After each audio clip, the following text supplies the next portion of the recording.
Siapapun orang kalau dia bukan Islam, walau dia ikut-ikutan puasa, maka puasanya kagak sah.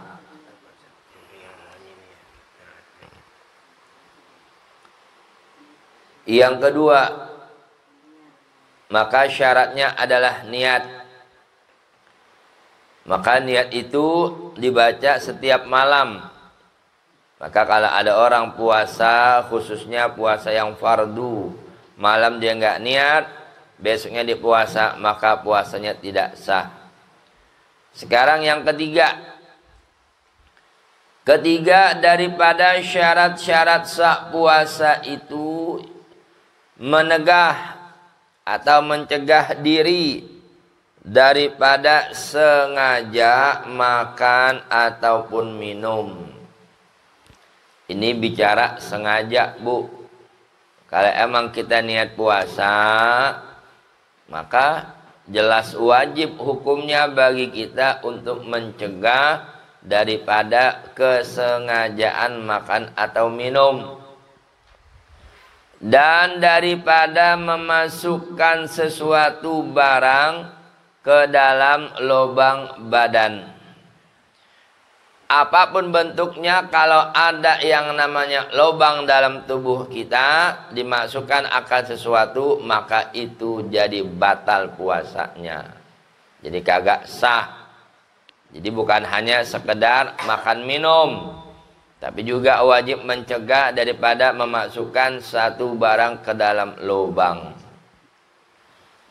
Ustadz, waktu kemarin tempo hari saat COVID, siang hari bolong bulan Ramadan, kita disuntik. Ibu ada disuntik tuh. Ya di mana nih? Sini. Apa namanya dia? Suntik apa? Vaksin. Kalau seumpama di bulan suci Ramadan, nah itu ulama berpendapat itu tidak membatalkan puasa.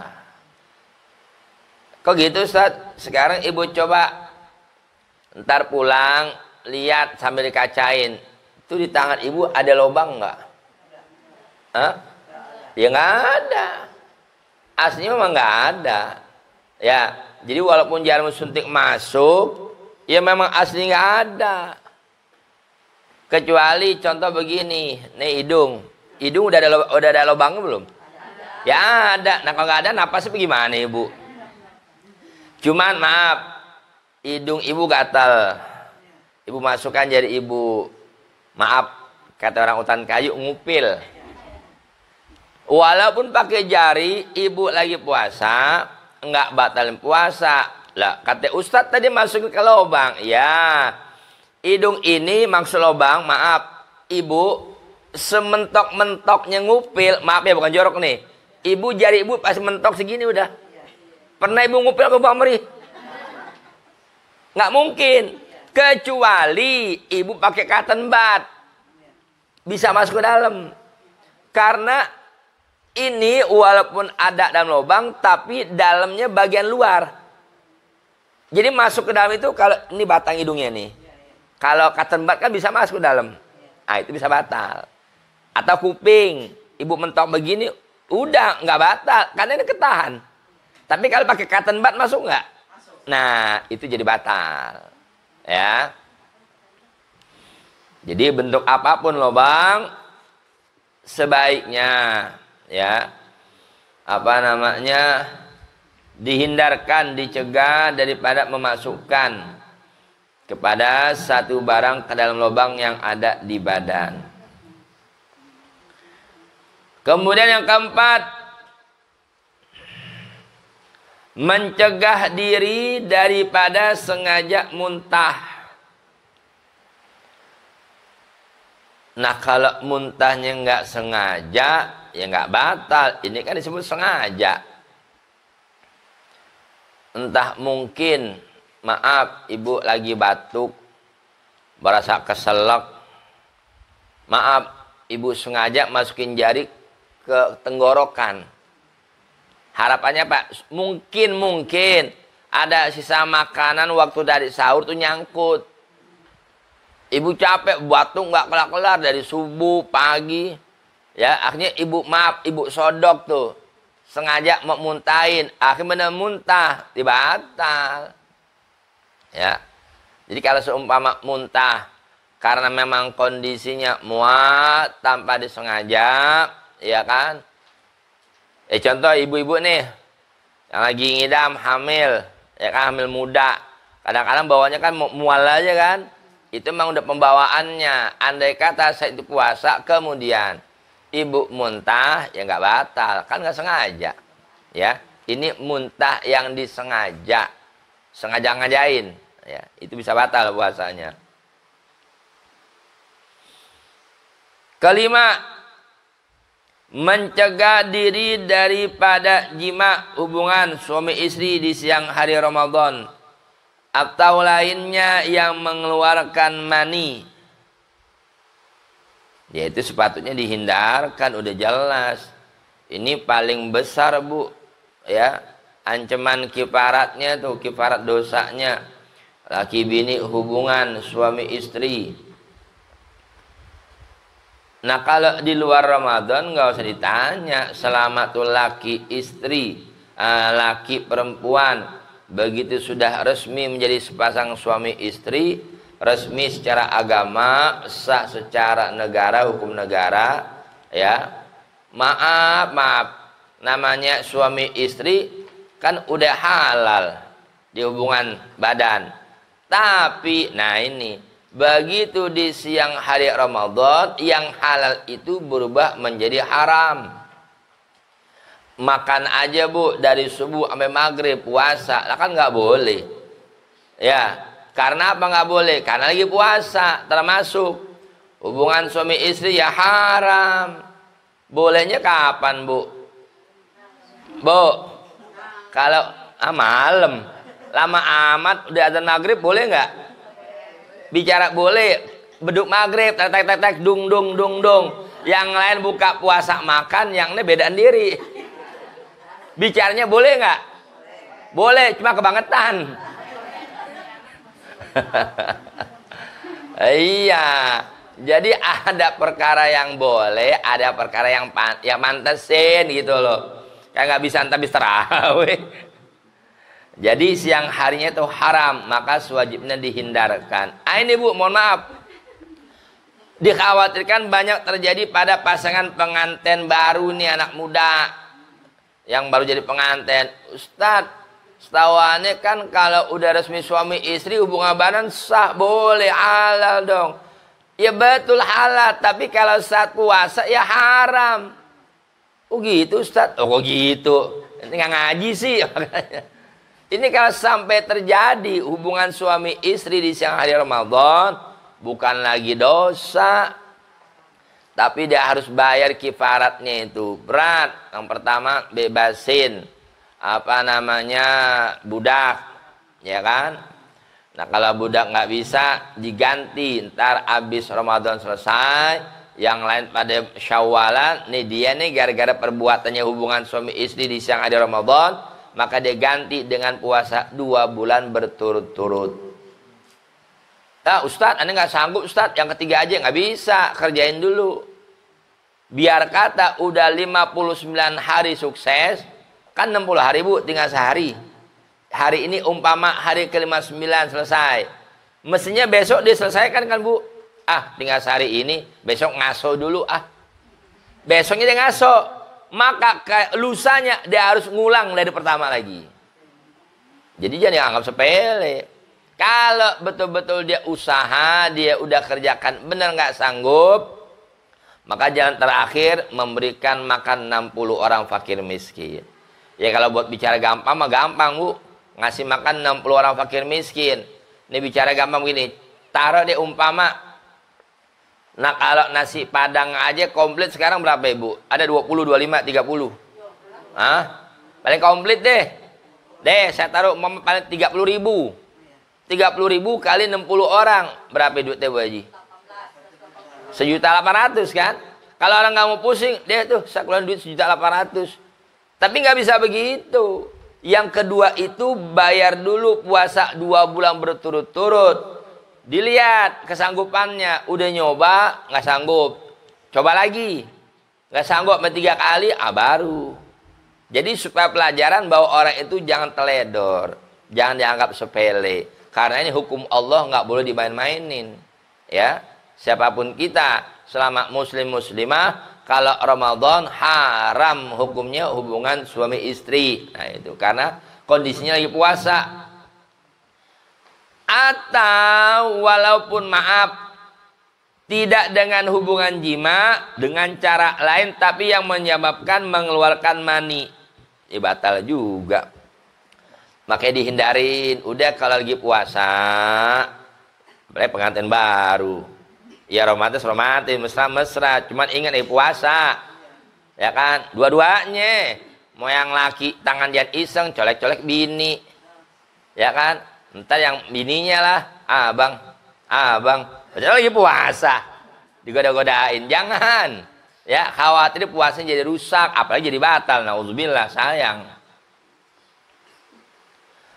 Maka apabila makan lagi puasa nih Bu, tiba-tiba dia makan atau minum atau jima hubungan suami istri, tapi dengan betul-betul lupa, kejadiannya lupa, maaf ya, bukan belaga lupa. Lupa sama belaga lupa beda Bu.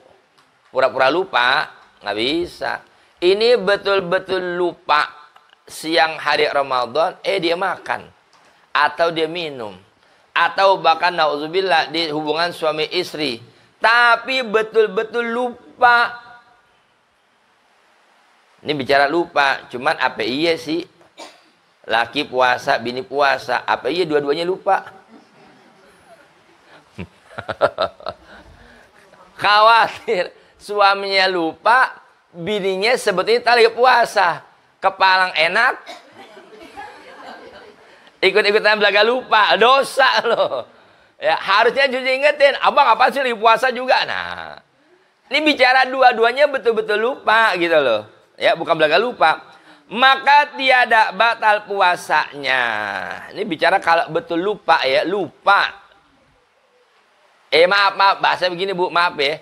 Orang gila sama belaga gila sama beda. Beda, orang gila ya orang gila.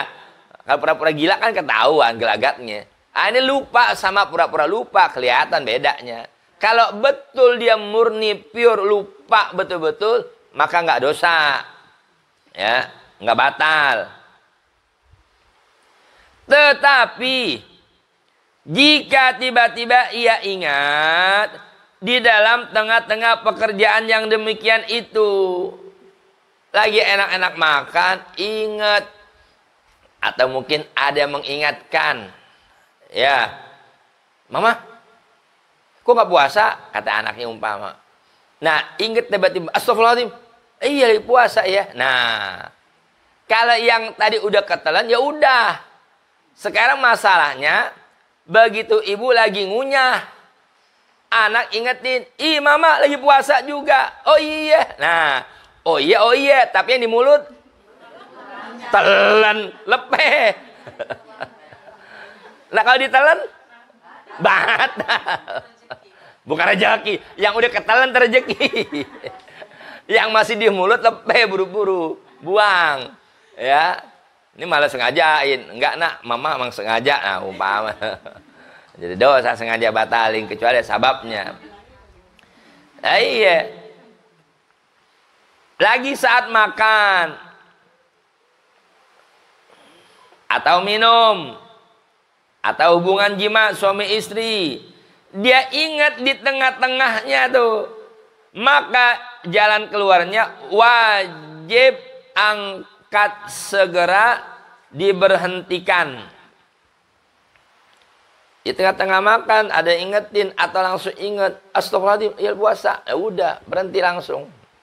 Ya, jangan pakai lihat, ya nanggung lauk masih banyak nih. Jangan terusin.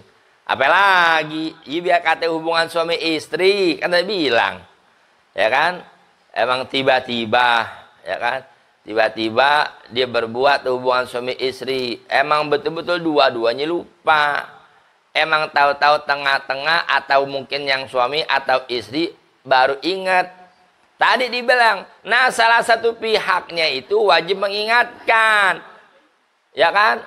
Jangan pakai bilang, "Bang, bukan kita puasa, Bang. Nanggung." Lah, enakannya nganggung. Dosa. Ya, segera diberhentikan supaya apa? Supaya tidak membatalkan puasanya tersebut. Ya. Sebagai lagi tiada membatalkan puasa jika maaf ditelan ludah. Ibu namanya ini mulut kita kan tiap hari bergerak nih Bu, memproduksi air liur. Karena memang sumbernya tuh air ludah udah ada dalam tubuh kita. Lain air dari luar masuk ke dalam lah itu batal. Ya.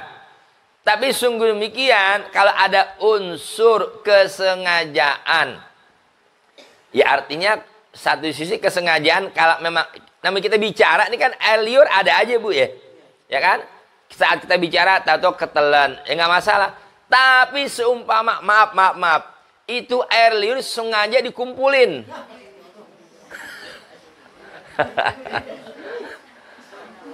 Ada unsur kesengajaannya biar tambah banyak kan nelannya enak, batal ngaco aja. Ya iya kan bicara hukum nih Bu, nih maaf ya bukan jorok, bicara hukum. Ya kan orang Bu bisa aja. Ya kan? Kali lagi panas terik Bu, tenggorokan kering. Lagi puasa. Iya, enggak. Lagi bicara hukum. Ya. Jadi termasuk tidak membatalkan puasa jika ditelan ludah, tapi itu pun yang tiada campur apa-apa daripada reak. Maaf tuh, bukan jorok Ustaz ya. Apa lagi? Udah tahu batuk, bereak, bukan dilepeh, ditelan lagi kan jorok. Nauzubillah. Astagfirullah. Iya lagi puasa tuh. Atau umpama itu ludah kecampur sama darah. Kali gusinya, isinya ada bengkak, ada yang luka. Ya kan? Dia sekalian ngeludah nih, ngelihat kecampur, oh ada luka di gigi nih. Diisit ada berdarah, ya kan? Selama dia ngeludah seumpama masih ada darahnya, jangan coba-coba ditelan, bisa batal tuh puasa. Justru dikumur-kumur, tapi juga ingat kumur-kumurnya jangan terlampau semangat. Jadi kumur-kumurnya itu untuk menyegerakan biar darahnya berhenti, gitu maksudnya. Mas sepatunya begitu, ya. Tapi kalau selama nggak ada darahnya dan memang bukan unsur kesengajaan dalam ludahnya, nggak jadi batal.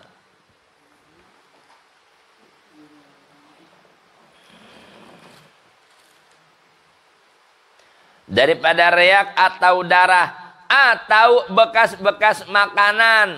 Nah, sisa-sisa makanan umpama ada nyelip di gigi. Ya kan? Walaupun umpama sebelum subuh habis sahur dia udah gosok gigi, ya kali aja ada sisa makanan nyangkut. Ya kan? Tengah hari bolong begitu zuhur, ibu mau wudu, ya kan? Tiba-tiba berasa tuh kecongkel sama lidah, ada sisa daging. Jangan pakai ditelan. Ya iya lepeh buang.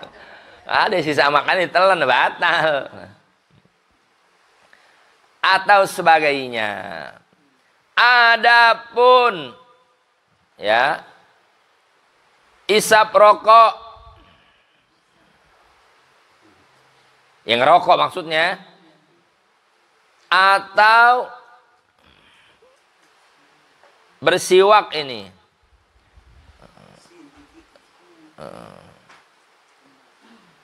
Enggak, maksudnya bersisik tembakau. Kalau sekarang rokok orang dulu bilangnya apa itu yang digulung? Kaung tembakau. Kaung. Maka tetap keduanya itu membatalkan puasa. Kadang ada orang ngeles Bu. Ustadz yang nggak boleh kan puasa makan minum, ngerokok, boleh dong ngaco ente. Lah kan ente ngerokok apa? Kan ngisep. Kayak orang minum pakai sedotan kan ngisep, nyedot tuh air. Ini rokok disedot. Udah pasti asap masuk ke dalam. Iya batal puasanya. Ya. Maka keduanya itu tetap membatalkan puasa. Sebab tentu dapat katakan dapat ketelan sedikit ludahnya yang bercampur dengan sedikit daripada bekas-bekas yang demikian itu. Orang ngerokok kan boleh jadi dari asap rokoknya, walaupun tuh rokok ibaratnya Bu nggak ketelan, itu rokok, tanya sama ibu pada ngerokok tuh kan cuma numpang lewat doang. Ya, kalau saya sih emang kagak bisa ngerokok Bu, nggak bisa. Ya, cuma bingung aja kadang-kadang orang ngerokok tuh enak aja itu, asal ibaratnya ngerokok nih. Ya, nggak kadang-kadang apa? Itu asapnya khawatir bisa ke bawah kecampur ludah akhirnya ketelan. Nah itu maksudnya. Kalau semata-mata tadi nelan ludah doang kan nggak batal, sama nggak kecampur darah. Tapi ini ludahnya kecampur sama asap, bisa jadi batal puasanya. Ya, pokoknya intinya lagi puasa hindarkan bentuk apapun yang namanya masuk ke dalam mulut, hindarkan.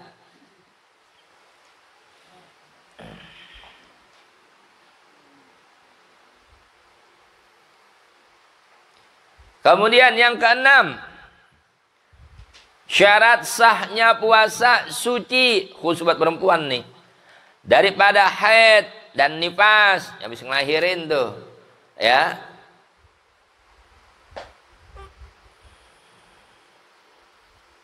Sehari puasa itu,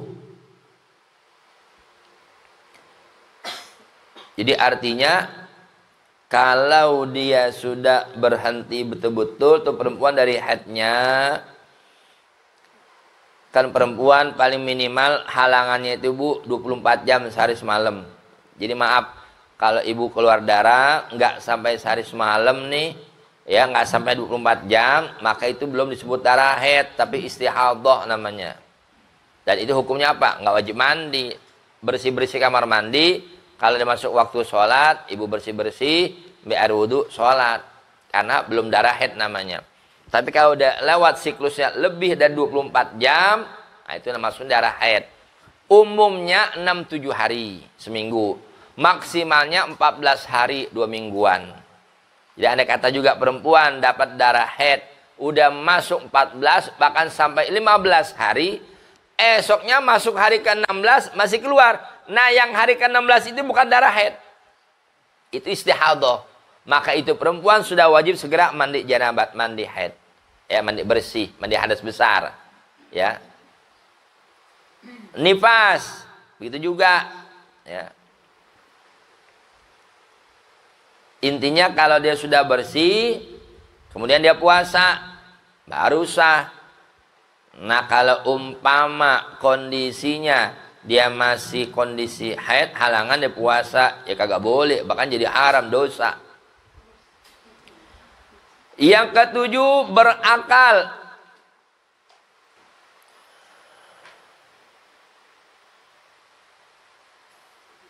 Makanya Bu, orang gila itu nggak wajib puasa. Orang gila atau seumpama ada penyakit ayan, ya tiba-tiba lagi puasa kumat penyakit ayannya. Nah di saat itu ya batal udah puasanya, nggak sah karena hilang akal warasnya. Ya. Berakal sehari itu artinya di saat dia puasa itu dia harus kondisinya sadar. Maka apabila dapat haid atau nifas sekalipun di masa sedikit daripada hari puasa itu, maka batal puasa. Ibu dari subuh udah puasa, tinggal jangan kata setengah jam Bu, tinggal 10 menit bahkan tinggal 5 menit mau azan maghrib, kerannya bocor, paham? Nah jangan ibu ngeles, nanggung. Lah kalau darah udah keluar mau kata nanggung bagaimana? Ya batal udah puasanya.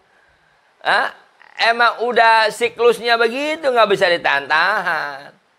Jangan nanti ngedumo sendiri. Gara-gara darah haid nih harusnya nggak apa puasanya sah jadi kagak sah deh. Lah emang udah saatnya keluar mau dikata apa? Jangan, ya. Biar kata sebentar tuh di masa sedikit daripada hari puasa itu maka batal puasa. Demikian pula sebaliknya jika dapat hilang akal daripada gila atau mabuk, daripada minuman atau makanan mual, maka batal puasa. sekalipun sedikit sebentar masanya. Ya. Bentar lagi mau azan maghrib, penyakit ayamnya kumat, ya udah otomatis batal puasanya. Ya, walaupun bentar lagi udah mau maghrib, masa yang sebentar. Adapun mabuk yang diuzurkan oleh syara, yang dikecualikan dapat uzur. Seumpama malamnya dia makan suatu makanan yang dia tiada tahu bahwa itu memabuki, maka tiba-tiba siang harinya dia mabuk. Artinya ketidaktahuan. Kalau boleh jadi, Bu, maaf ya, ada orang contoh gini. Kalau ibu yang normalnya kan pada demen durian, Bu, ya. Tapi ada kan orang yang boro-boro makan durian, nyium bau durian aja mual, ada kan? Nah, itu contohnya umpama. Atau makanan yang lain. Malamnya dia makan nih. Ya kan? Besoknya dia sahur, tiba-tiba begitu puasa siang dia bolong, baru ada efek dari makanan semalam yang bisa bikin mual, baru dia rasain. Kemudian dia mual, bahkan muntah. Nah, itu diuzur, artinya dapat maaf, ya, karena ketidaktahuan. Tapi kalau seumpama dia tahu, wah, kemarin saya pernah begini nih, makanan begini, siangnya mabuk, muntah. Berarti dia tahu tuh, jangan diulang lagi. Kalau tiba-tiba umpama dia makan lagi, ya, akhirnya besokannya dia mual lagi, mabuk lagi, ya udah bisa jadi batal, sayang. Karena dia kan udah tahu. Maka tiba-tiba siang harinya dia mabuk, maka tiada batal puasanya jika tiada terus seharinya itu mabuk. Artinya mabuknya yang tidak berkepanjangan, sempat mual, sempat mabuk. Nah itu berarti puasanya terusin, nggak batal. Demikian pula jika dapat sakit pitam, artinya tuh sakit kepala, pusing, ya. Bahasa kita apa? Keliengan. Jika tiada terus seharinya itu, maka tiada batal puasanya. Darah tinggi kumat, ya, bawaannya mau marah aja, ya, tapi tidak berkepanjangan, hanya sesaat saja. Jika tiada terus seharinya, artinya saat puasa itu, hari puasa itu dia nggak terus-terusan marah, maka tiada batal puasanya. Sebagai lagi tiada sah dan bahkan haram puasa di hari raya keduanya. Orang-orang lain, Bu, pada lebaran, lah dia pakai acara puasa. Puasa apaan? Syawal, belum. Syawal mulai tanggal 2. Nah, tanggal 1 Syawal Idul Fitri. Puasanya kagak sah, bahkan haram. Yang ada dia dosa. Lagi bisa-bisaan orang makan ketupat di puasa. Lah kan rugi. Lagi lebaran. Atau Idul Adha, ya, apalagi Idul Adha, dapat kambing, ya, di puasa, ya. Termasuk di hari-hari tasyrik, kan kalau Idul Adha tanggal 10 Zulhijjah, tambah 3 hari itu, 11, 12, 13 daripada bulan haji, ayyamut tasyrik tuh. Dan haram memulakan puasa, mengawali puasa di hari syak. Apa hari syak? Hari yang diragukan, yaitu hari 30 Sya'ban. Jika ada akhir orang melihat bulan yang tiada cukup syarat kabulnya. Sya'ban udah masuk 29. Kalau udah ada yang lihat bulan, maka berarti esoknya itu udah masuk tanggal 1 Ramadan. Jikalau terhalang awan, mendung, fa in humma alaikum Kata Nabi, fa'akmilu iddata sya'bana salasin. Sempurnakan bilangan bulan Sya'ban 30. Nah, sekarang tanggal 29. Kemudian ada yang ngaku-ngaku ngelihat bulan. Cuman ya, dia tidak cukup syarat kabulnya, kesaksiannya disangsikan.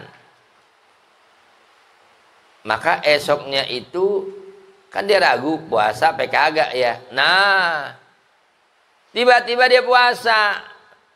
Padahal info dari orang yang ngaku lihat bulan itu informasinya aja nggak cukup syarat kabulnya. Belum tentu diterima. Maka umpama besoknya dia puasa Ramadan tanggal 1 itu yaumus syak, hari ragu, haram, bahkan batal, nggak boleh. Nah, beda sama umpama kemarin udah kita bahas. Kalau ada yang ngaku udah ngelihat bulan, dia bersaksi, disumpah, saya udah lihat bulan tadi, umpama, kan dia ngeliatnya menjelang maghrib tuh, diumumin, saat itu udah masuk 29. Maka berarti dengan ada kesaksian orang itu yang diterima kesaksiannya, dia ini mau ngikut pendapat orang itu, besok udah masuk tanggal 1 Ramadan, dia puasa, silahkan. Tapi ada juga yang berpendapat, kali ada yang bersaksi, tadi saya coba lihat bulan tapi nggak kelihatan, umpama. Maka berarti kalau nggak kelihatan, disempurnakan, berarti besok itu masih tanggal 30 Sya'ban. Berarti Ramadannya itu lusanya. Ya, maka ada orang yang mengikuti, nah itu tinggal haknya masing-masing. Tapi kalau umpama nih kita dengar ada orang, ya kan, ngaku-ngaku, bu tadi saya lihat bulan tuh bu, ya umpama nih Ustaz Ibrahim naik ke atas tuh, ya ada muridnya tuh, Ustaz tadi kayaknya anda lihat ada bulan tuh, lu bukan bulan kali, balonnya terbang lo lihat. Iya, kita ragu, ngaco, kapan dari kapan kamu bisa melihat bulan? Nah, diragukan kesaksiannya, ya. Jadi nggak diikutin karena kita ragu, syak. Nah, kalau tetap ngikutin atas dasar syaknya itu, maka jadi batal, bahkan haram. Makanya kita nggak sembarangan. Deh, modal kita nih bu, orang awam, udah ikutin pemerintah sebagai salah satu jalan yang paling cocok, pas, udah. Ya. Kalaupun umpama ada guru-guru lain yang punya pendapat lain, kita ikutin, itu haknya masing-masing. Ya. Sebagaimana yang telah tersebut, maka bersabda Nabi sallallahu alaihi wasallam, man shoma yaumasyakki faqad asa Abul Qasim.